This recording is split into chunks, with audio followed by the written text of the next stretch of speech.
വിശ്വപ്രസിദ്ധമായ ചോറ്റാനിക്കര മകം തൊഴുതാൽ ദുരിതങ്ങൾ അകലുവാൻ ഒരു യുഗം ക്ഷേത്രങ്ങളിലൊക്കെയും തൊഴുത ഫലം ഒരു ദിവസം ചോറ്റാനിക്കര മകം തൊഴുതാൽ ലഭിക്കുന്നതാണ്.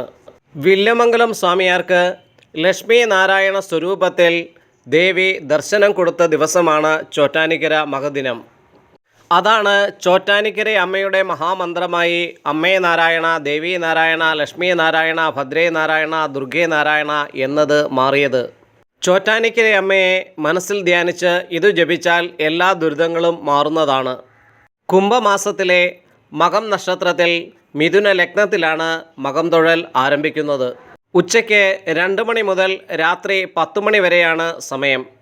ശക്തി ചൈതന്യം തുളുമ്പുന്ന 108 ദുർഗാലയങ്ങളിൽ ഒന്നാണ് ചോറ്റാനിക്കര അമ്പലം. അവിടെ രാവിലെ സരസ്വതിയായും ഉച്ചവരെ കാളിയായും വൈകുന്നേരം ദുർഗയായും ഭഗവതി ഭക്തർക്ക് ദർശനമരുളുന്നു. അതുപോലെ പാർവതി മഹാലക്ഷ്മി സ്വരൂപവും പ്രകടമാണ്. വിഷ്ണു ശിവ സാന്നിധ്യമുള്ളതിനാൽ ചോറ്റാനിക്കര അമ്മ രാജരാജേശ്വരി എന്നും അറിയപ്പെടുന്നു. ആദിപരാശക്തിയായും അറിയപ്പെടുന്ന ആ അമ്മയെ ചോറ്റാനിക്കര മകദിനം ദർശിച്ചാൽ മിഥുന ലഗ്നത്തിൽ ആയതുകൊണ്ട് വിവാഹം വേഗം നടക്കുന്നതിനും ദീർഘമംഗല്യത്തിനും സാധിക്കുന്നു. കൂടാതെ മകം തൊഴുതാൽ ബാധാദോഷങ്ങൾ മാറുകയും മാനസിക പ്രശ്നങ്ങൾ അകലുകയും ചെയ്യുന്നു.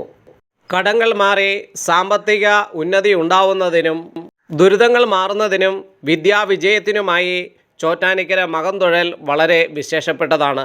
വർഷം തോറും ജനങ്ങൾ കൂടി വരുന്നത് ആഗ്രഹ സാഫല്യം നേടുന്നതുകൊണ്ട് ആണല്ലോ. ആദിശങ്കരനാൽ പ്രതിഷ്ഠിതമായ ഈ ക്ഷേത്രം എറണാകുളം ജില്ലയിൽ ജ്യോതിയാനിക്കര എന്ന ചോറ്റാനിക്കരയിൽ സ്ഥിതി ചെയ്യുന്നു.